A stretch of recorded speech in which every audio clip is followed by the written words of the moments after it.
Yan. Yan yung niya ginagawa. Sundot bunganga. Siyempre, nakakatakot. O, di ba, ang daldal niya? Yan mga beshi ko, mga mima ko. Super duper daldal ng anak ko. Minsan, pag may kausap ako, mas nangunguna pa yung boses niya kaysa sa boses ko. My God.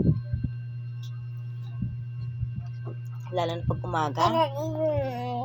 O, di ba? Pag umaga niyan, pag gising namin, yan na siya. Grabe na makasigaw.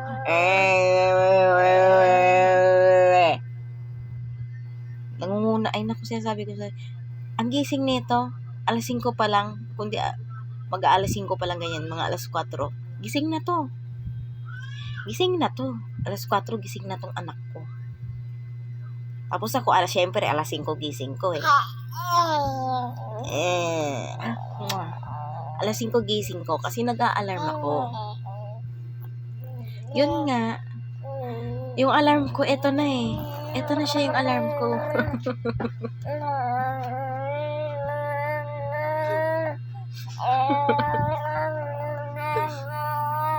Kahit sino magigising sa ganyan niya.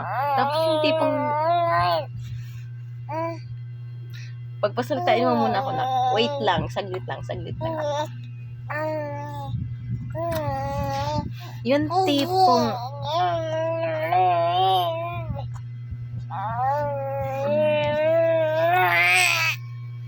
alam mo yung tipong gusto mo pa matulog? Ganon. Gusto mo bumawi sa tulog mo. Kaso yung anak mo, ang aga nagising, akala mo siya yung may pasok.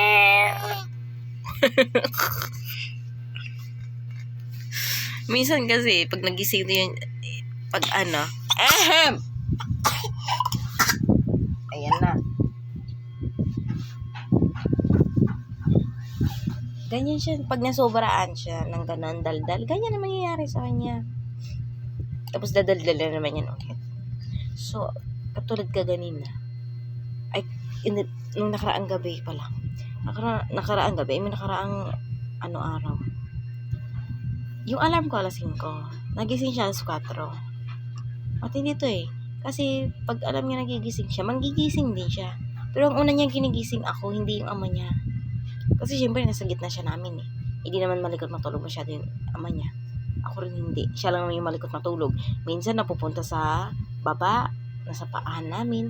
Minsan napupunta sa uluhan din namin. Ewan ko ba dito kaya nga nasa gilid ako. Lagay namin siya sa gitna. Kasi baka mamaya biglang gumapang. May hagdanan tong ito sa amin eh.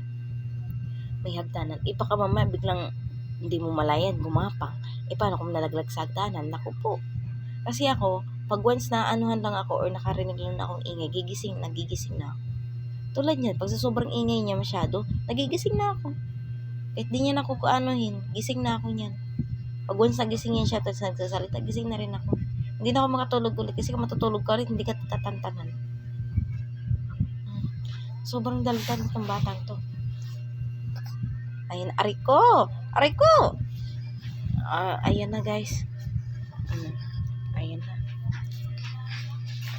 Papatulogin ko na pala, mamaya na lang tayo magdaldalal ulit. Bye-bye!